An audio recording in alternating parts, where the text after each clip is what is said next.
ನಮಸ್ಕಾರ ಸ್ನೇಹಿತರೆ, ಇಂದು ನಿಮ್ಮನ್ನು ಪವಿತ್ರ ಯಾತ್ರೆಗೆ ಕರೆದುಕೊಂಡು ಹೋಗುತ್ತಿದ್ದೇವೆ. ಇದು ಕರ್ನಾಟಕದ ಕೊಪ್ಪಳ ಜಿಲ್ಲೆಯಲ್ಲಿರುವ ಹುಲಿಗೆಮ್ಮ ದೇವಿಯ ಮಂದಿರ. ಇದನ್ನು ಹುಲಿಗಿ ಮಂದಿರ ಎಂದು ಕರೆಯುತ್ತಾರೆ. ತುಂಗಭದ್ರಾ ನದಿಯ ಉತ್ತರ ದಡದಲ್ಲಿ ಇರುವ ಈ ದೇವಾಲಯವು ಶಕ್ತಿಪೀಠವೆಂದು ಪ್ರಸಿದ್ಧಿ ಪಡೆದಿದ್ದು, ದೇವಿ ರೇಣುಕ ಅವರ ಶಕ್ತಿಯುಳ್ಳ ರೂಪವನ್ನು ಪವಿತ್ರ ಸ್ಥಳವಾಗಿ ಪೂಜಿಸುತ್ತಾರೆ.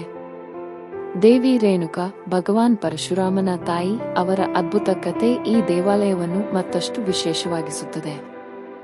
ಈ ದೇವಾಲಯದ ಇತಿಹಾಸ ಸುಮಾರು 800 ವರ್ಷ ಹಳೆಯದು.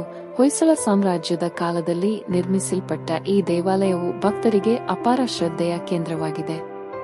ಪೂರ್ವದಲ್ಲಿ ಯಾತ್ರಿಕರು ಸವದತ್ತಿಯ ಯಲ್ಲಮ್ಮ ದೇವಸ್ಥಾನಕ್ಕೆ ದೂರದ ಪ್ರಯಾಣ ಮಾಡುತ್ತಿದ್ದರು ಮತ್ತು ದೇವಿ ಸ್ವತಃ ಹುಲಿಗೆಯಲ್ಲಿ ವಾಸ ಮಾಡಲು ನಿರ್ಧರಿಸಿದಳು ಎಂಬ ಹಳೆಯ ಕಥೆಯು ಇಲ್ಲಿನ ಭಕ್ತರಿಗೆ ಆಧ್ಯಾತ್ಮಿಕ ಶಕ್ತಿ ನೀಡುತ್ತದೆ.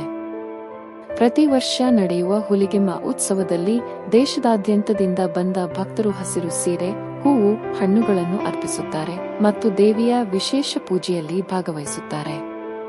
ತುಂಗಭದ್ರಾ ನದಿಯಲ್ಲಿ ಸ್ನಾನ ಮಾಡಿದ ನಂತರ ದೇವಿಯ ದರ್ಶನ ಪಡೆದರೆ ಅದು ವಿಶೇಷ ಪೂಜೆಯ ರೂಪಕವಾಗಿದೆ. ಈ ದೇವಾಲಯವು ಧಾರ್ಮಿಕವಾಗಿ ಮಾತ್ರವಲ್ಲ, ಆಧ್ಯಾತ್ಮಿಕ ಮತ್ತು ಸಾಂಸ್ಕೃತಿಕ ದೃಷ್ಟಿಯಿಂದಲೂ ಅಪಾರ ಪ್ರಾಮುಖ್ಯತೆಯನ್ನು ಹೊಂದಿದೆ.